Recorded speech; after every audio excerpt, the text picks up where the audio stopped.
사사기의 시대는 어두웠습니다. 왕이 없었고 사람들은 각기 자기 소견에 오른 대로 행했습니다. 누림은 무너졌고 공동체는 흔들렸으며 영성은 붕괴되었습니다. 사사기는 마지막에 한 가지 질문을 남겼습니다. 진정한 왕은 어디에 있는가? 인간 사사로는 백성들을 온전히 구원할 수 없었습니다. 그 혼란의 시대 속에서 룻기는 조용히 시작되었습니다. 사사들이 치리하던 때에 그 땅에 흉년이 드니라. 이는 단순한 시대 배경 설명이 아닙니다. 사사기의 어둠 속에서 이어지는 이야기라는 선언입니다. 약속의 땅에 흉년이 들었습니다. 떡집이라는 이름의 베들렘 땅에서 떡이 사라졌습니다. 이는 단순한 경제적 위기가 아니라 영적 현실을 보여주는 장면입니다. 백성들이 하나님을 왕으로 모시지 않자 누림은 사라지고 말았습니다. 엘리멜렉은 가족을 이끌고 모압으로 내려갔습니다. 기근을 피하기 위한 선택이었지만 결과는 상실이었습니다. 남편이 죽고 두 아들이 죽었습니다. 남겨진 사람은 나오미와 두 며느리 뿐이었습니다. 누림은 완전히 무너진 것처럼 보였습니다. 그러나 하나님은 침묵하시는 것처럼 보이는 상황에서도 언약을 멈추신 적이 없으셨습니다. 사사기가 인간의 반복된 실패를 보여주었다면 룻기는 하나님의 끊어지지 않는 신실하심을 보여주었습니다. 모압 여인 룻이 등장했습니다. 룻은 하나님을 선택했습니다. 어머니의 하나님이 나의 하나님이 되시리니 이 고백은 단순한 효심이 아니었습니다. 이방 여인이 언약의 하나님을 선택한 믿음의 선언이었습니다. 사사기 시대의 사람들이 자기의 소견을 따른 반면에 룻은 자신의 유익이 아니라 하나님을 따르는 선택을 했습니다.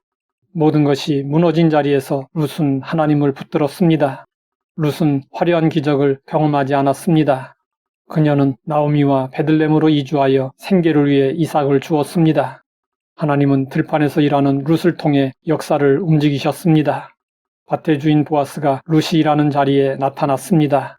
우연처럼 보이는 하나님의 섭리 속에서 보아스와 룻이 만나게 되었습니다. 보아스는 기업 물을 자로서 율법을 따라 책임을 감당했습니다. 그러나 그 행동의 중심에는 단순한 의무가 아니라 인애가 있었습니다.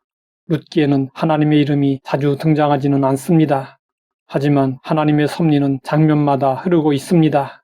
우연처럼 보이는 만남, 조용한 배려, 그리고 결단 속에서 하나님의 언약이 이어지고 있었습니다. 보아스는 룻과 결혼을 했고 마침내 한 아이가 태어났습니다. 그는 오벳이었습니다. 성경은 여기서 이야기를 멈추지 않습니다. 오벳은 이새를 낳고 이새는 다윗을 낳았습니다. 이 족보는 단순한 가계 기록이 아닙니다. 사사기가 던졌던 질문에 대한 하나님의 조용한 대답입니다. 진정한 왕은 어디에 있는가? 하나님은 이미 그 답을 준비하고 계셨습니다. 사사기의 혼란 속에서도 왕의 계보는 끊어지지 않았습니다. 무너진 누림 속에서도 언약은 이어지고 있었습니다. 룻기의 족보는 다윗에게서 멈추지 않았습니다. 다윗의 후손으로 영원한 왕 예수 그리스도께서 오셨습니다. 룻기는 단순히 한 가정의 회복 이야기가 아닙니다. 사사기 시대의 어둠 속에서도 영원한 왕의 오심을 준비하시는 하나님의 섭리의 기록입니다. 룻기는 큰 전쟁도 기적도 극적인 회복도 말하지 않았습니다. 그러나 깊은 메시지를 전하고 있습니다. 하나님은 거대한 역사적 사건 속에서만 일하시는 것이 아니라 평범한 하루, 평범한 사람 속에서도 언약을 이어가십니다. 사사기 시대의 사람들이 자기의 소견대로 살았다면 룻은 자기 소견이 아니라 하나님의 뜻대로 살았던 사람이었습니다.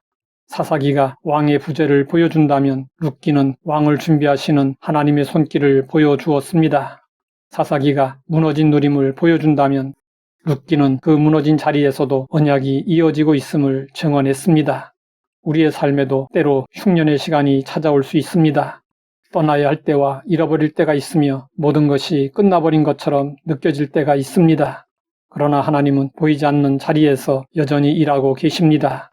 우리가 성실하게 하루를 살아갈 때 하나님은 그 순종을 통해 더 큰 구원의 이야기를 써내려 가십니다. 무너진 자리에서도 하나님은 여전히 왕을 준비하고 계셨습니다.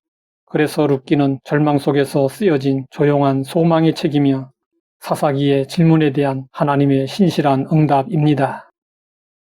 하나님 아버지, 절망의 순간에도 언약을 멈추지 않으심을 감사합니다. 신실하신 주님을 신뢰함으로 주님의 역사에 쓰임받게 하옵소서. 예수님의 이름으로 기도드립니다.